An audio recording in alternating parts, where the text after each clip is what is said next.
My story is one that lasted for about 10 years.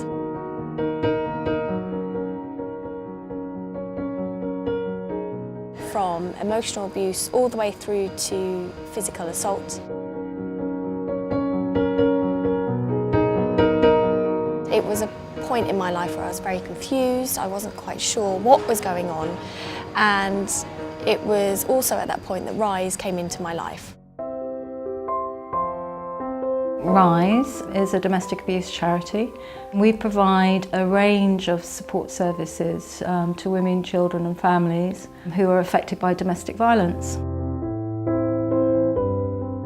There's the high-risk team, which works with people who have been identified at high risk of serious harm and homicide. Then there's a team which works specifically with the LGBT client group. That's a service that we've kind of capacity built with the LGBT community in Brighton and Hove, and is now currently co-located in an LGBT organisation. And finally we have the Health Advice service, which works with victims who are identified through our 3 key target departments, which are A&E, maternity and the Claude Nicole, which is a sexual health clinic.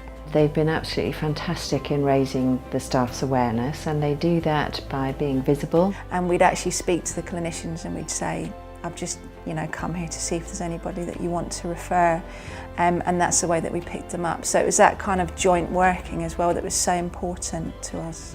We started a collaboration with RISE at the beginning of last year. What we wanted to implement was a mechanism that helped our crews identify suspected victims of domestic abuse more easily. It helped me to identify when I was speaking to people that potentially were victims, and helped me ask the right questions to be able to help them.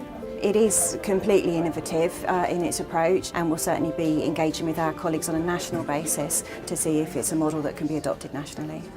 Domestic violence has an impact not just on the individual, but it has an impact on the whole family. Many of the children that I work with have been living with a great deal of confusion, a great deal of fear, and very mixed feelings. When I came to Brighton, I thought I wouldn't make too many friends. I was scared of that our dad would have to find us again. Instead of keeping it all inside, you can actually tell someone. And when I get to witness that journey of a child moving from feeling so confused and scared and fearful to finding words to be able to explain their experience, it's amazing. We've actually been working in schools probably for the last 6 years.